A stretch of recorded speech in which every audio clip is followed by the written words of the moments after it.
The big message from our state's healthcare officials is right now it's bad and it's going to continue to get worse. Governor Little issued this proclamation. How has everything been going with COVID? It's kind of getting worse. That's what you've said. That's what healthcare workers are saying. How much worse can it get before more is going to be done? I'm talking about restrictions, possible mandates.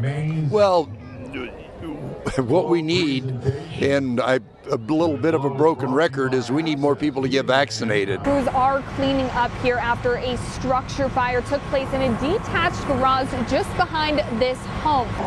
Fires typically start alongside this highway, so they've actually mowed alongside the roadside here as well. Crews were going into the foothills to get access. I can actually still see some fire trucks off in the distance. Now maintenance workers are actually just cleaning up some candle wax here on the steps, and I'm gonna have you come over here with me. This is some graffiti that we found this morning. There's also telehealth. This is something doctors say will help keep costs low. It's something that was brought up in this 90-page report. It was written by a bipartisan task force. I have a temperature gun here, and if I point it at the water, the temperature comes out to about 39 degrees. Now, it was about 10 degrees cooler just up the river up at Lucky Peak. Rental assistance funding has been available for residents here in the Treasure Valley. But as CBS 2's Krista McPeak reports, some of that funding apparently has been moved out of state. I spoke with the executive director of Boise City Ada County Housing Authorities, and she tells me Idaho didn't meet a spending ratio in rental assistance money for Idahoans. So some leftover funds were sent out of state. The Idaho Housing and Finance Association says this was due to a funding imbalance from the United States Treasury. Meanwhile, here in Ada County, a portion of funds have run out, and it's said that the need for them is still present. Do we want emergency rental assistance and utility funds to stay in Idaho, or to go out of state to help somebody in Wisconsin or Iowa or, New York? That's the question that Boise City Ada County Housing Authority Executive Director Deanne Watson is raising. Last year, federal emergency rental assistance funds were distributed to help those struggling with rent during the pandemic. We've helped 4,600 families. We've expended all of the funds that we received. Watson says that these federal funds were received by Idaho. $200 million came. The state received that funding, except for about $25 million that was applied for and received by the city of Boise and Ada County. Watson says that the state didn't spend its portion by a set deadline. The Housing and Finance Association says the spending was based on demand. When Treasury allocated these funds to the states, they allocated them based on population, not necessarily the actual need in the individual states. So our hope was that if funds got pulled from Idaho Housing and Finance Association, which they did, those funds would come over to us, and we would be able to continue administering the program for the residents of Boise and Ada County. According to Watson, only a portion of the funds were transferred to the Boise City Ada County Housing Authority. A little over $30 million was pulled.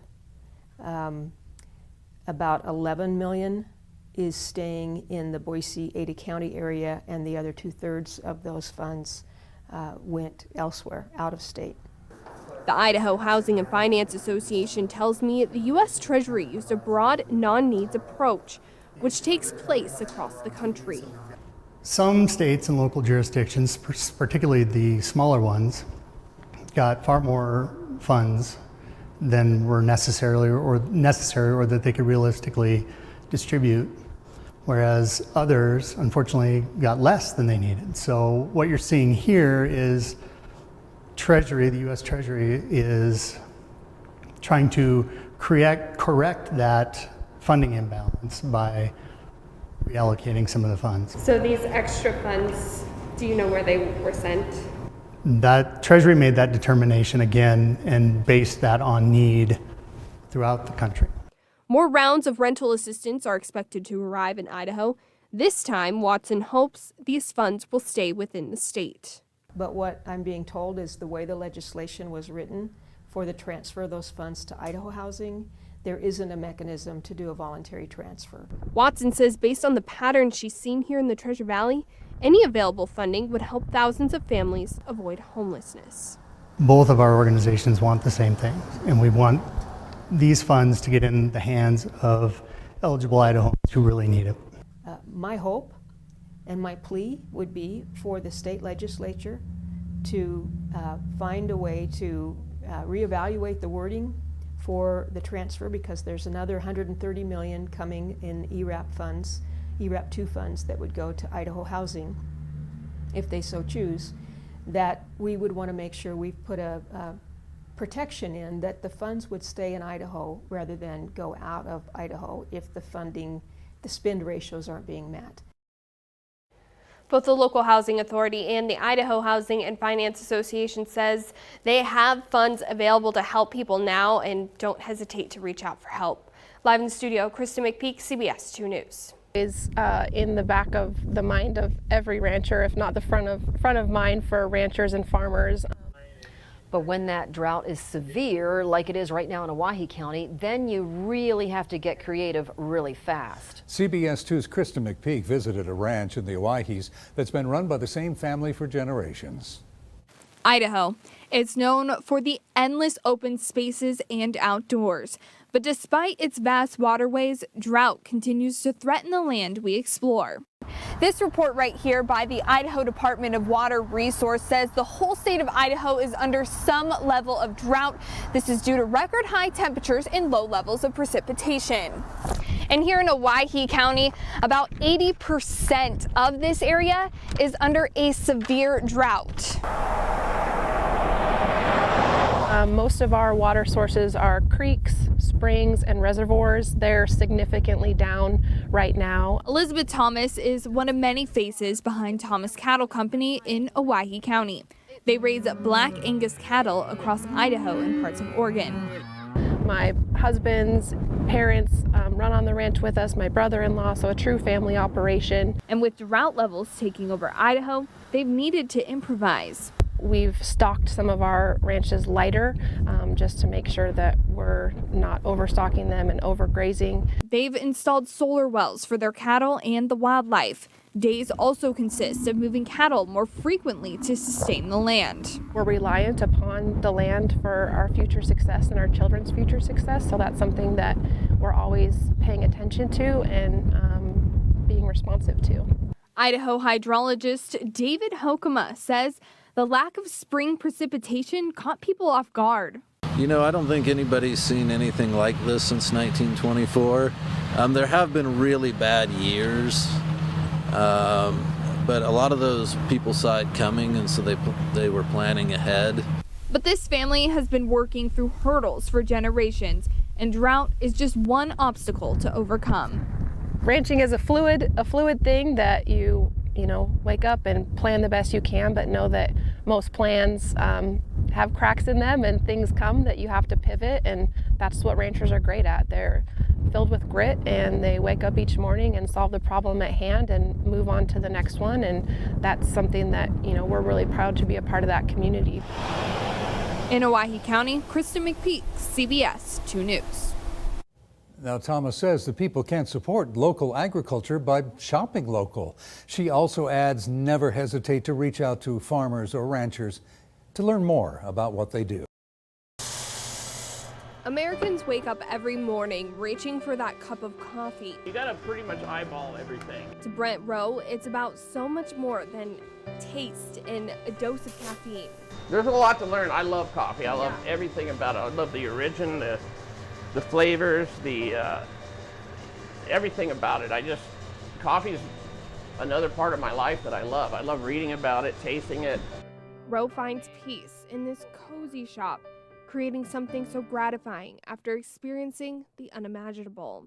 I left home at a very young age, a silly young age, and at a very young age also I found out that alcohol would take care of the PTSD, the nightmares, the seclusion. So he joined the Army and later the Air Force. There was an incident when I was in Turkey that elevated my PTSD to a point that it's never been at before. To ease the pain, Rowe turned to alcohol and was twice arrested for DUI. He ended up in vet court, where he met Jarrett Webb, a former police officer. I wasn't a combat veteran, but the 16 years that I spent on the police department, I stacked up quite a bit of trauma that I went through, undealt with. I was suffering from PTSD and didn't even recognize that's what it was. And after having surgery, Jared had his own battle with pain medications. The last time I was in the media, I was being arrested for prescription fraud in my own police department. And I went into a very dark place for a while, contemplated suicide very heavily. And luckily I was admitted into Veterans Treatment Court, which saved my life. And in vet court's where I met Brent, and he kind of showed me that my life wasn't over. Then an idea came to them over a cup of coffee. His idea to use coffee to give back to the community that had helped us out of the deep hole we dug ourselves in. And so I was, as soon as I tasted and smelled the coffee, I was in. I was like, oh, this is it. Like, this is good. Like, we could sell this, and the money that we could make, we could help a lot of people.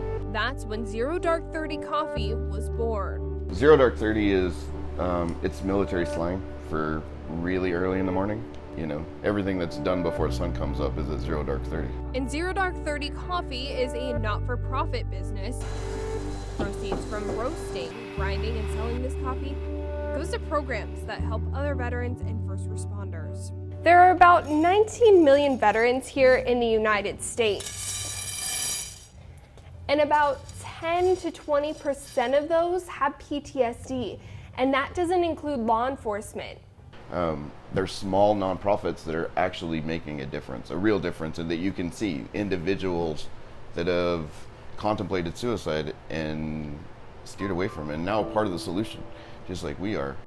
To these two veterans, this is more than coffee. It's a cup of hope for others going through what they went through. But this, every day I wake up proud of myself. I'm proud of who we are. I'm proud of our mission that we're on. In Boise, Krista McPeak, CBS 2 News.